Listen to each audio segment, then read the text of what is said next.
Qarşıda hərəkət edən nəqliyyat vasitəsinə diqqət yetir.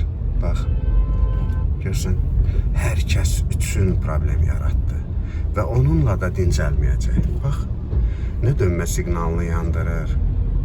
Bax, zolaqdan zolağa keçir, dönmə siqnalını yandırmır və digər hərəkət iştirakçıları üçün də qəza şəraiti yaradır. Bax, diqqət elə, qazdan ayağını götür.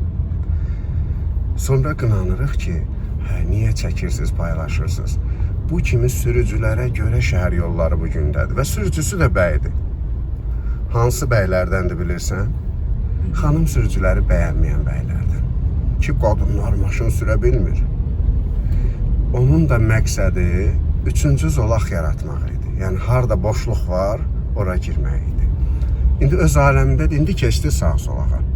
Öz aləmində də bu tip insanlar özlərinə sürən deyir. Səliqə ilə, qayda pozmadan hərəkət edənlərə isə sürə bilməyən deyirlər. Amma sürücülük bir mədəniyyətdir.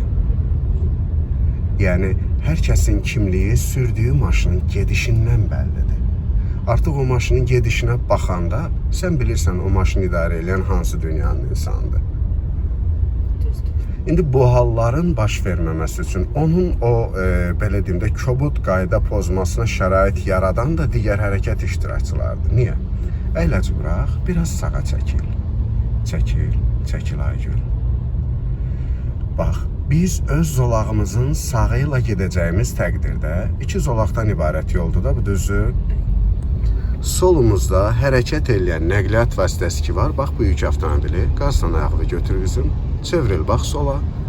Bu avtomobillə, yəni sol zolaqda olan hərəkət iştirakçısı ilə bizim aramızda bir boşluq yaranır. Və həmin boşluqdan da o kimi sürücülər istifadə edir. Üçüncü zolağın yaranması, yəni biz şərait yaradırıq. Bunun yaranmaması üçün bu tip yollarda öz zolağımızın solu ilə gedirik. Birazca qaza toxun. Səbəb nədir?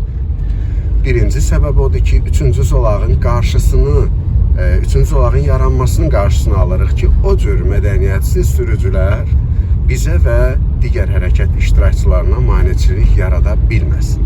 İkinci səbəb, birazca qaza toxun, cüzdü qaza toxun. Misal üçün, bax bu şəkildə hərəkət eləyəndə Aygül, qazdan ayağını birazca götür. Kobud bas motorumuzu. Bu şəkildə hərəkət eləyəndə, baxmayaraq ki, qarşımızda hərəkət eləyən nəqliyyat vasitəsi kiçik avtomobildir, yəni sedandır, onun önünü görməkdə çətinlik çəkirik. Düzdür? Bu ağ avtomobildən söhbət getmir, yəni 5-10 avtomobil qarşını görə bilmirik. Ancaq bir balaca sola çəkilindi, çox qaz vermə.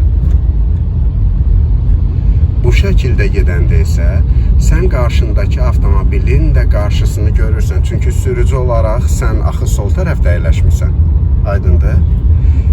Öz zolağımızın soluyla, yəni iki zolaqlı yolun, belə deyim də, sağ zolağının soluyla indiki kimi getməyimizin digər səbəbi budur, daha irəlini görə bilmək.